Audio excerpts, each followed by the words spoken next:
Good to have everybody back. Exciting time of year, obviously, getting ready to go. Escaped the weather a little bit there, so it was good. But good, good first day. We got to, some of our younger guys just haven't practiced with us yet, so getting them through things. But, sometimes the things you take for granted, communication, transition, stuff like that, we just got to get better at. But I thought, obviously, we're a more explosive team. We're moving around better. We had a great summer. Credit to Coach Green and his staff. So I think we're in a good spot coming out of day one. So now it's just about the progression, stacking days, and making sure that we don't take too many steps back. Questions? What is your schedule going to be like as far as when you're going to practice, what you're going to do, and how much contact and tackling will there be between now and Rutgers week? Yeah, we'll leave a lot of the contact to the scrimmages. So we'll have two planned right now on consecutive Thursdays, trying to match up with when we're playing first on a Thursday. So we're going to do that. We'll pretty much go 3 days in a row. On the fourth day, we'll kind of do like a double walkthrough day, and then give them a day to rest, and then we'll kind of crank it up. Georgia's Coach Green's done a great job, and us planning this out. From coming off the summer, being ready. Football shape is different. I think you saw a little bit of that today. It's like different putting, even though we don't really have pads on, but a lot of that stuff just to get used to that. So yeah, we'll have two scrimmages. We'll mainly go live in those, and then on the back end, probably 7-8 days out, we'll start to prep for our first game. Coach, a lot of guys talk about these 3-4 weeks as being the most demanding time of the year for them, and maybe the hardest challenge they face as far as the day in, day out of camp.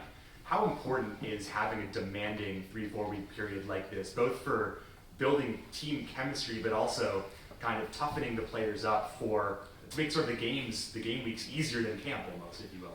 Yeah, I think camp is very unique because it's the only time of year that we don't get a day off in between like practices. Season's the season, right? But in terms of like the winter, the spring, the summer, there's usually a day off in between practice, so it's much different than spring ball. So, you got to get them ramped up, which you have to have a great summer going into this, and we're in shape to do that. But certainly the demands of going out every day and practicing, I think the mental part of it becomes really hard, especially for the guys that really haven't done it. And that's where you got to rely on the older guys to kind of push you through it. But we have a plan. I think our plan is really, really good to kind of progress them, and then kind of cool off of them and then keep ramping them up, getting them ready. And a lot of the things we did in the summer, were based off of toward the end, just getting them ready for camp shape. But again, carrying weight, the anxiety of playing plays, going against each other. You don't do a lot of that in the summer, right? It's a lot of summer's player-led. But I think the demands, we're going to keep pushing them. I think we have to. I think that's the situation we're in. And they'll rise. There'll be some days where, they're feeling it, but those are the days you got to call on yourself to do it the best. How would you describe your team's defensive identity? Yeah, I think we need to be more violent. So coming off of last year, obviously, statistically wasn't very good in anything. So I think it starts with violence up front. I think our whole new D-line, I think we got 8 or 9 new guys. So I'm really looking forward to that. Getting Nobles back, things like that, coming off an Achilles, losing him last year. So, but it starts with violence. That starts pre-snap with communication, getting lined up, and obviously during the play, right? Shedding blocks, getting to the ball, and then finishing the play with tackling. So I think the violence kind of takes care of everything. I think that's what we need to play. I think that's kind of how we're built. But I think our front seven, our middle of our defense has got to be our strength. What has it been like watching Nobles recover? Yeah, it's been good, man. He's been through a lot. I mean, you see guys, ACLs and Achilles has kind of become a thing now. Over the last couple of years, we had a couple in my previous spots. And it's always, I think the hardest thing is the mental part of being able to put your foot in the ground and do what you used to do. I think once you do that, and it gives you the confidence to do that, but he looks great. I mean, he looks fantastic. So he's about probably a little bit less than a year out right now. I think it happened the first week in camp last year, around that. So today he was on the side doing some stuff. He's getting back into it. But I'm proud of his mental makeup, to be able to push through that. As a guy who came in here off, I think it was 10-sack season, 10.5 sack season. Now he's off a year where he had to sit out. And when you're a player that makes a lot of plays, sitting out a lot of time, not doing what you get to do, what you love to do is kind of hard. So I think he's done a really good job to put himself in position to get him back and to have a good year. I know last year we saw a couple games almost out of necessity injury-wise where you showcased a little 4-4 front and sort of were changing things up schematically. Without giving the game away at all, if you were to sort of picture your ideal defense, is it a multiple setup, or how do you view sort of your base defense as being aligned? Yeah, we're a 4-2-5 at heart. I mean, that's what kind of I've been doing since, my days at Maine. I mean, going through it at Minnesota and Rutgers, a lot of the same things go on. So we'll live out of that. But certainly I think one of the things that you got to do during camp is you just got to we talked about it last night as a staff, is figuring out exactly who you're going to be. What are the strengths? I think we got away from that last year a little bit, just in terms of, being new to everybody, figuring that out. Injury kind of had to be something we weren't. So we need to be able to be a 4-2-5 multiple front, right? Pressure when we need to. But I think this year with our D-line, I think we're going to be able to rush the passer better out of a 4-down front, which is critical. I mean, which is just, it sets up everything else. So it starts there, but any good defense that, I've ever been a part of, it starts up front and it allows the back end to do their thing. And I think we got some talent in the back end too. What did you see from Watson today? Yeah, Pop's had a really good progression. I think his arm's gotten actually stronger. I think it's gotten more accurate, and I think he does I've always thought he does a really good job in the pocket, feeling the rush. And he's able to create a second play. And as a defensive guy, creating second plays are huge. When the breakdown happens, it's going to happen. The best quarterbacks can create that second play. But his leadership, everyone gravitates toward him. I talked about that since he's been here. And I think now that he's settled into that role and he's starting to get with that one group, he's starting to take off. But I just seen the natural progression. I think his relationship with Coach Warner is critical. I think any OC quarterback relationship is critical, and I think that has grown and it's continued to grow. So I'm really excited about him getting out there finally in a game atmosphere, because there's something different in his eye when it is a scrimmage day or it is a spring game, and that's what you want. You don't want the other look that sometimes we get. But I'm really excited about him. This is your second camp. What did you learn from the first one? And is this going to be you doing things a little bit differently than you did, or what?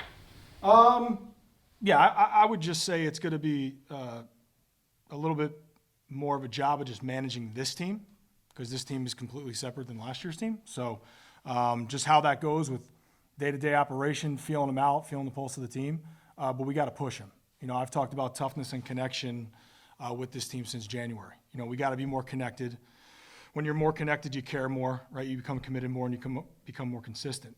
And then the toughness part, we just got to keep pushing them mentally. I think Coach Green's got him in a great spot physically. I think we're hitting all the marks we want to hit there to be able to play FBS football and compete and win games.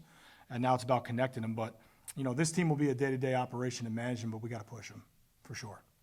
Who are some of the players that have impressed you with their leadership? Yeah, I think, Pop for sure. I think on defense, you got the two middle guys in there, and Timmy and Tyler, which are going to be a great combination there.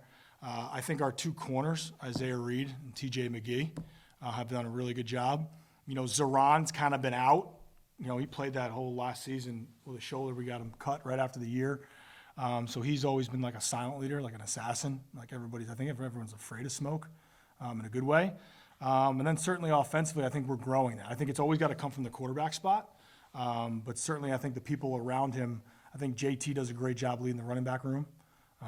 So we just got to, that'll grow. But I think ultimately on offense starts at the quarterback spot, and then defense in the middle of our defense has been really strong with that. You got new offensive weapons that you didn't have in the spring, like the freshmen that weren't there and Kimmons. What has it been like to have like the full squad here? Yeah, it's been great. I think obviously that was an issue we had. I think just from a depth and talent standpoint, just being able to get guys the ball. I think you see that through Pop. Pop can do a lot of different things.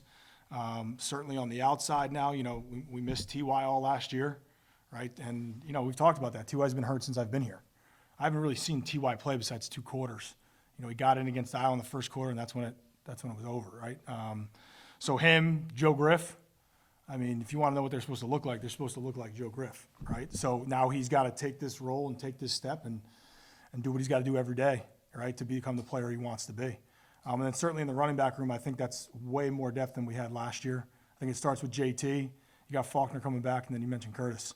And then we got Jordan Washington coming back from surgery. So I think those 4 to lead that group. And then I think our 2 talented freshmen are talented. We'll see if they're going to be ready, right? But I like the takes there at running back. more about the brothers from Indiana? Yeah. Bench. Yes, yeah, so William and Andrew DePape. So Andrew's 1 year older, William's younger. Kind of a process of like we started recruiting Andrew, and then William kind of came up. And Andrew was with Joe Rossi, who I know at Michigan State, who was with me at Minnesota and Maine. But they're what you want. I mean, they're a little tapped in a very, very good way, in a football way. They play extremely hard. I love coaching them because like their intensity in their eyes, they listen to you, they take every word that you're saying. So those two guys, and they play opposite each other like bookends. But I mean, if you saw them out there, they both look great. And then you got Will, who's standing at 6'6". So it's just it's a better D lineman, it's more depth. But those two guys, they play the game the right way, right? And they remind me, they're both from Iowa. When we used to play Iowa all the time, it was like a team of those guys, like just running around bashing your head in. They got that. So they must do something out there in Iowa in high school football to teach that because they got it. Obviously, team bonding is important on the player side, but also this time, camp and the off season, as you assemble your staff for this year, what are the differences in terms of bonding as a coaching staff and sort of the demands of these couple weeks for coaches as well, in addition to how demanding it is for players? Yeah, I think it's. I think the coaches sometimes get a little bit forgotten in terms of like the mental health and all that kind of good stuff that we pour into our players. It's always there for them. So I have to do a better job of that. Making sure I take care of the staff and make sure they're good mentally because we can get burned out too. But I think ultimately, we know the situation we're in, right? We got to go win, right? And I think I got the group of guys here that understand that. They coach their players extremely hard, but they also love them and they pick them up at the same time. Like it is a demanding environment, but I think it needs to be. Right, that's what we need to create. But I love the guys around me. Obviously, offensively, it's a completely new deal. Our O-line group has a new coach. Brian White was here last year, but we'll go by really the quarterback and the O-line, right? And I'm excited about the progress that they've made. But we're happy. We're excited. We get into coach mode a little bit, like everyone does, and we forget about some of the important things. So we got to kind of step back sometimes to do that. But we signed up for this. We get it, and now we got to go do it. The offense this year?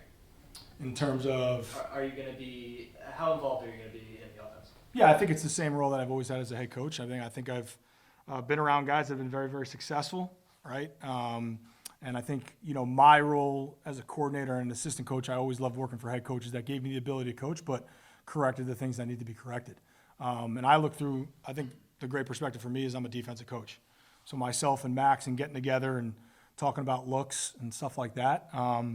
But listen, Max is a grown man. Right? He's done this. He's been successful. And so is a lot of those offensive coaches. I got to allow them to do their job and at the same time step in when, things are maybe not going the way we want it to go, right? You got to get involved. But we're aligned. That's what I like, right? We're going to run the ball. We're going to be physical. And we got to take shots. Like that's what we got to do. I think that's the identity of our team. I think our tight end group is the most veteran group we have. Guys are back. So I think that group's got to lead as well. But, I'll get involved as much as I need to get involved. But it's like anything. When I've been rolling as a coordinator or position coach, kind of getting that flow and you got a great relationship. And then the head coach is there to make sure that, he sees things from another perspective and to make sure we have a good open relationship and communication with that. With the new offensive coordinator, how easy has it been for your offensive guys to adjust to the new terminology, the new book and all that? Yeah, I think it's always a challenge at first. I think buying into the new terminology or the new identity is always challenging at first, especially in the winter. But I think as we've gotten here, we do a lot of stuff. The way the calendar is now, you install over winter, you install in the spring, you install in the summer. This is like kind of the fourth time, these guys are going to hear the install. It's not like the old days where you leave for summer and you come back. So certainly a challenge, but I think the communication, the open line of communication, I think the demanding environment that we create, we hold them accountable, and now it's on them, right? It's their choice to do what they say they want to do.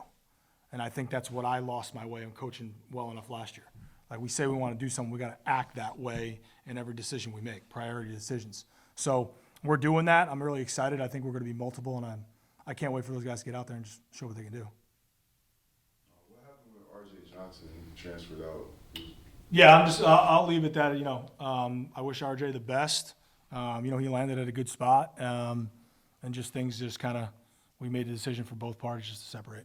Could you speak on either of the new quarterbacks coming into the room that weren't here in the spring and what you like about them, how they fit? Yeah, Ty and Logan. I think Logan got here for June. Ty got here a little bit end of June.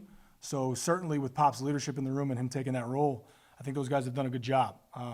Logan's got a little bit more probably time in the offense, about a month. The other guys have come along, but I thought you saw they managed it pretty good today.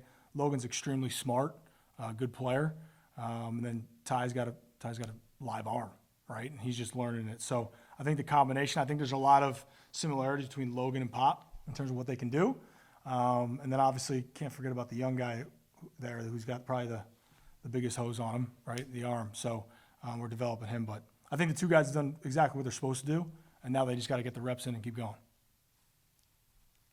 Thanks, Coach.